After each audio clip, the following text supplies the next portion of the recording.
Hi all, chat with TSPയിലേക്ക് എല്ലാവർക്കും സ്വാഗതം. എൻ്റെ പേര് മീതു. ഇന്ന് മന്ത്ലി എക്സ്പയറി എല്ലാവർക്കും എങ്ങനെ ഉണ്ടായിരുന്നു? ഇന്ന് അത്യാവശ്യം നല്ല മൂവ്മെൻറ്റ് തന്നൊരു ദിവസം തന്നെ ആയിരുന്നു. നല്ലൊരു ഫോളോ, അതിനുശേഷം ചെറിയൊരു റിക്കവറി ഉണ്ടായിട്ടുണ്ട്. അപ്പോൾ ഇന്ന് നമ്മളും ട്രേഡ് എടുത്തിട്ടുണ്ടായിരുന്നു. SMC പ്രകാരം നമുക്കിത് നിഫ്റ്റിയിലൊരു നല്ലൊരു എൻട്രി കിട്ടിയിട്ടുണ്ടായിരുന്നു. അതിൽ 1:5 ഒക്കെ നമുക്ക് ടാർഗറ്റ് എടുക്കാൻ പറ്റി. കുറച്ച് ലെങ്തി എൻട്രി ആയിരുന്നു. കുറച്ച് നേരം ഇരുന്നിട്ടാണ് മാർക്കറ്റ് ടാർഗറ്റ് തന്നിട്ടുണ്ടായിരുന്നത്. എങ്കിലും ടാർഗറ്റ് അച്ചീവ് ചെയ്യാൻ പറ്റി. ഇപ്പോൾ SMC പ്രകാരം ഇന്ന് ആ ഒരു എൻട്രിയാണ് നമ്മൾ എടുത്തത് നിഫ്റ്റിയിൽ. ഓക്കെ, അപ്പോൾ നമ്മുടെ എൻട്രി എവിടെയായിരുന്നു എന്നും അതിൻ്റെ റീസൺ എന്താണെന്നും കൂടാതെ നാളത്തെ ഇമ്പോർട്ടൻറ്റ് സോൺ എവിടെയൊക്കെയാണെന്നും നമുക്കൊന്ന് മാർക്ക് ചെയ്യാം. അപ്പോൾ നമുക്ക് ചാർട്ടിലേക്ക് പോയാലോ?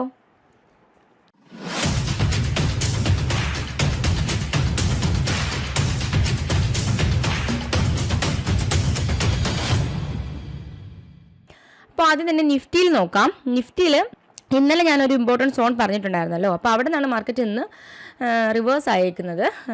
അവിടെ നിന്ന് ആ ഒരു ലിക്വിഡിറ്റി കളക്ട് ചെയ്തിട്ടാണ് മാർക്കറ്റ് ഇന്ന് മുകളിലോട്ട് പോയേക്കുന്നത്. അപ്പോൾ അതിൻ്റെ ഒരു ബേസിലാണ് ഇന്ന് നമ്മൾ അവിടെ നിന്ന് ഒരു ട്രേഡ് എടുത്തിട്ടുണ്ടായിരുന്നത്. നമ്മുടെ ഒരു എൻട്രി സെറ്റപ്പ് SMC പ്രകാരമുള്ള ഒരു എൻട്രി സെറ്റപ്പ് വന്നപ്പോഴാണ് നമ്മൾ ഇവിടെ നിന്ന് ഒരു എൻട്രി എടുത്തിട്ടുണ്ടായിരുന്നത്. ഇത് നമ്മൾ നമ്മുടെ പ്രൈവറ്റ് ഗ്രൂപ്പിൽ ഇട്ടിട്ടുണ്ടായിരുന്നു. നമ്മുടെ വർക്ക്ഷോപ്പ് അറ്റൻഡ് ചെയ്തവരുടെ ഗ്രൂപ്പ് ഉണ്ട്. അപ്പോൾ അതിൽ നമ്മൾ വാട്സപ്പിൽ ഇട്ടിട്ടുണ്ടായിരുന്നു. അപ്പോൾ നമ്മുടെ ഒരു ടീം മെമ്പറാണ് ആ ഒരു ട്രേഡ് ഇട്ടിട്ടുണ്ടായിരുന്നത്. അപ്പോൾ അതിലാണ് നമുക്കൊരു 1:5 റേഷ്യോ കിട്ടിയിട്ടുണ്ടായിരുന്നത്. നിഫ്റ്റിയിൽ എൻട്രി ആയിരുന്നു, പക്ഷേ കുറച്ച് നല്ല ടൈം എടുത്തിട്ടാണ് അത് ടാർഗറ്റ് തന്നിട്ടുണ്ടായിരുന്നത്. അപ്പോൾ ഇതായിരുന്നു ഇന്നത്തെ ഒരു എൻട്രി എന്ന് പറയുന്നത്.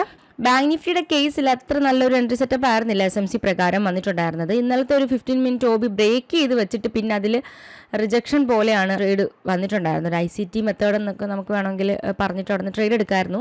അങ്ങനത്തെ ഒരു മെത്തേഡായിരുന്നു. കുറച്ച് റിസ്കി എൻട്രീസ് ആയിരുന്നു ബാങ്ക് നിഫ്റ്റിയിൽ വന്നിട്ടുണ്ടായിരുന്നത്. അത് ICT മെത്തേഡിലായിരുന്നു എൻട്രി വന്നിട്ടുണ്ടായിരുന്നത്. കൂടാതെ ബാങ്ക് നിഫ്റ്റി നമ്മൾ 2 ദിവസം മുന്നേ പറഞ്ഞിട്ടുണ്ടായിരുന്നല്ലോ, നമ്മൾ ഡേ ടൈം ഫ്രെയിം ഇടുകയാണെന്നുണ്ടെങ്കിൽ ഇവിടെ നിന്ന് ഒരു ഇൻഡ്യൂസ്മെൻറ്റ് കളക്ട് ചെയ്യാനുണ്ടായിരുന്നു. മാർക്കറ്റ് അത് കളക്ട് ചെയ്തിട്ടാണ് ഈ ഒരു ഫോൾ തന്നിട്ടുണ്ടായിരുന്നത്. മാർക്കറ്റ് ഇപ്പോഴും ബാരിഷ് തന്നെയാണ്. ഒരു ഇൻഡ്യൂസ്മെൻറ്റ് എടുത്തു, പക്ഷേ ചേഞ്ച് ഓഫ് ക്യാരക്ടർ താഴത്തേക്കാണ് വെച്ചേക്കുന്നത്. അപ്പോൾ മാഗ്നിഫി ഇപ്പോഴും ബാരിഷ് ആണ്. അപ്പോൾ ചിലപ്പോൾ ഇവിടെ നിന്ന് വീണ്ടും സപ്പോർട്ട് എടുത്ത് തിരിച്ച് എന്തെങ്കിലും നെഗറ്റീവ് ന്യൂസ് ഒക്കെ വരുവാണെന്നുണ്ടെങ്കിൽ നമുക്കത് പറയാൻ പറ്റില്ല. കാര്യം ഇവിടെ ഒത്തിരി ഓർഡേഴ്സ് കാണും. കാര്യം ഇവിടെ ഗ്യാപ്പോ ഇതൊക്കെ ആയിട്ട് നിൽപ്പുണ്ട് ബാങ്ക് നിഫ്റ്റി. ഇനി നിഫ്റ്റിയുടെ കേസിൽ നോക്കുകയാണെന്നുണ്ടെങ്കിൽ നിഫ്റ്റി അതുപോലെ തന്നെ ഇൻഡ്യൂസ്മെൻറ്റ് എടുത്തിട്ട് മുകളിലേക്ക് പോകുകയാണ് ഇവിടെ. അപ്പോൾ അതിലും ടാപ്പ് ചെയ്തിട്ട് ചിലപ്പോൾ ഫോളോ തരാൻ ചാൻസ് ഉണ്ട് നിഫ്റ്റി. അപ്പോൾ നിഫ്റ്റിയുടെ കറണ്ട് സ്റ്റാറ്റസ് അതാണ്. അപ്പോൾ നിഫ്റ്റി ഇൻഡ്യൂസ്മെൻറ്റ് എടുത്ത് ഇവിടുത്തെ ഏകദേശം ഓർഡേഴ്സൊക്കെ കളക്ട് ചെയ്ത് നിൽക്കുവാണ്. അപ്പോൾ നിഫ്റ്റിയും ഈ ഒരു OBയിൽ നിന്ന് ടാപ്പ് ചെയ്തിട്ട് ഫോളോ തരാനാണ് ചാൻസ് കൂടുതലും. കാര്യം ഇന്നും നിഫ്റ്റിയിലൊരു നല്ലൊരു ബൈയിങ് പ്രഷറായിരുന്നു. നമ്മൾ ആ ഒരു ഒണ്ടേ ക്യാൻഡിൽ നോക്കുകയാണെന്നുണ്ടെങ്കിൽ ഒരു ബൈയിങ് പ്രഷർ ആയിരുന്നു. അപ്പോൾ ഇത് നാളെ തന്നെ ഇങ്ങനെ സംഭവിക്കും എന്നല്ല പറയുന്നത്. എങ്കിലും നെഗറ്റീവ് ന്യൂസ് ഒന്നും ഇല്ലാന്നുണ്ടെങ്കിൽ ഇങ്ങനെ ഒരു പോസിബിലിറ്റി ഉണ്ട്. അപ്പോൾ നമുക്കിനി നാളത്തെ ഇമ്പോർട്ടൻറ്റ് സോൺ നോക്കാം. നിഫ്റ്റിയുടെ കേസിലാണെങ്കിൽ ഒരു ഇമ്പോർട്ടൻറ്റ് സോൺ ഇന്ന് ഉണ്ടായിട്ടുണ്ട്.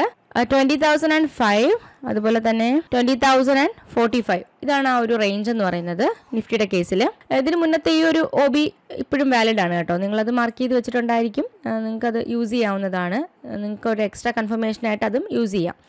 ഇനി നമുക്ക് ബാങ്ക് നിഫ്റ്റിയുടെ കേസിൽ നോക്കുകയാണെന്നുണ്ടെങ്കിൽ സെല്ലിംഗ് സോണായിട്ട് കിടക്കുന്നത് 44,642 മുതൽ 44,788 വരെയാണ്.